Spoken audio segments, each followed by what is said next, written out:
Hakuna mwanamke mwenye hela hata kama yeye ndo anazitengeneza hizo hela, hautoona hela zake. Yani ikitokea ametoa pesa yake labda kumnunulia mtoto uniform, mahitaji ya ndani, hata kakununulia kanguo kwa upendo tu, hilo ni deni, utalilipa.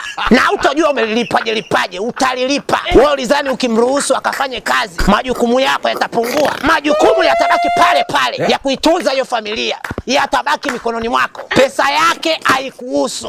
Kwa hiyo usilalamike. Kama ulimruhusu mwenyewe, vumilia. Hakuna kulia, wanaume hatuliagi. Kama umebahatika kupata mwanamke anayefanya kazi na pesa yake unaiona, au umebahatika kufanya kazi ya mwanamke na pesa yake ukaiona, nyinyi wanawake mliowatendea wanaume haya, popote mlipo. Ila hao wengine wa Talibani, M23, usiniangalia hivyo mimi wewe, nyang'au, tapeli. Nimefunga kao.